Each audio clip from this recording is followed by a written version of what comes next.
Gentlelady yields back. Chief Christensen, I usually go last, but I'm going to break that precedent today. I found a couple of things you said in your opening to be very instructive. Number one, if I heard you correctly, you're a lifelong government employee. You are new to your current role, officially about a month, unofficially less than a year.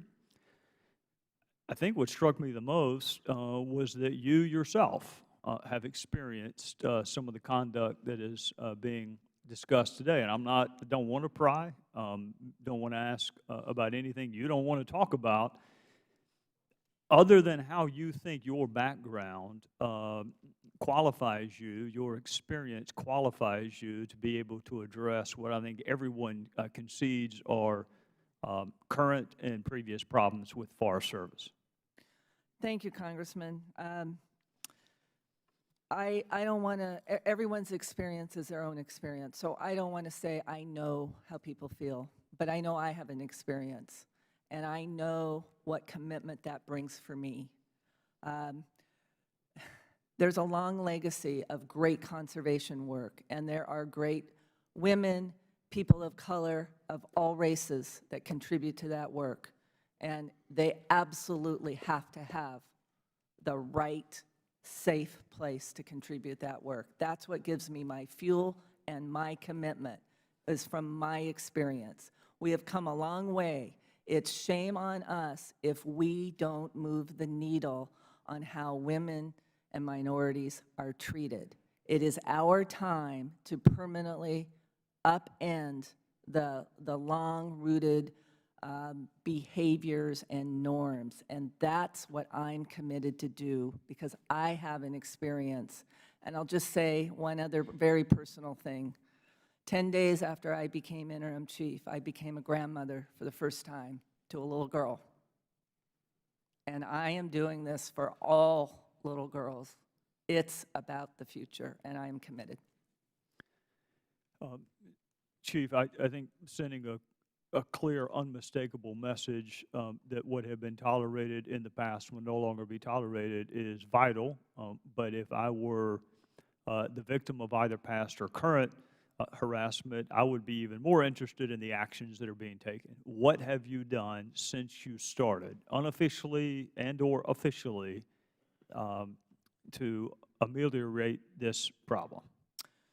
We've added additional capacity because the reporting harassment call center has gone up. We think that's an indication that folks are starting to feel a little more comfortable about reporting. We know we have more to go, so we're working on our processes.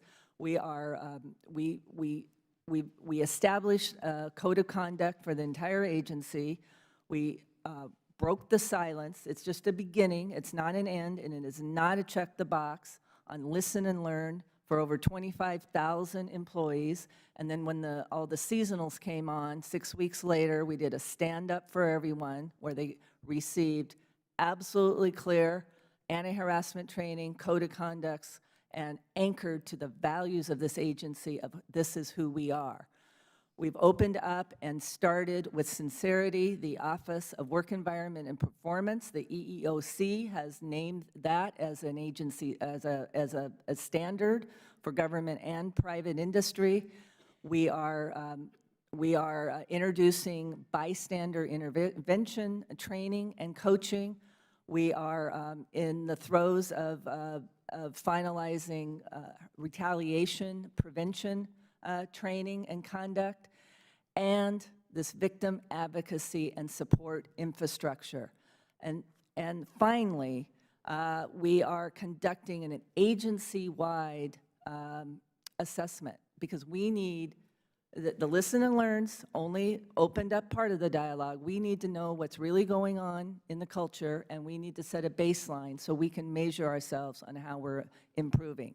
We have many other steps in mind for the future, but those are the things that are actively putting in place now. Inspector General Fong, in the time I have remaining,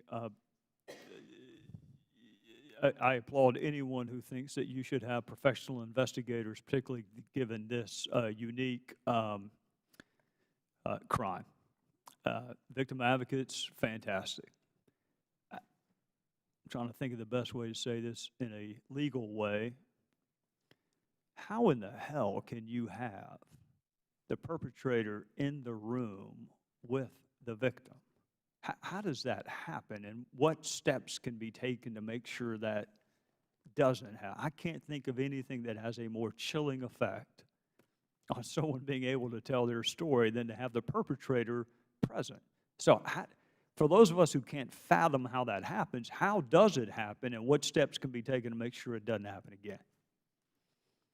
I understand your concern, and what I would say is that we want to send a very clear message in our office that if people have concerns or issues that they would like to bring forward, that we have multiple ways and multiple avenues where we can help people.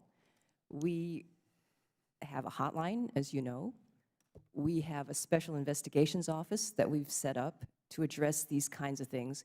We also house the whistleblower coordinator for the department, who is available to talk to employees about different options that may be available to them to address their situation in the moment. And I think that's a very important message to get out to everyone.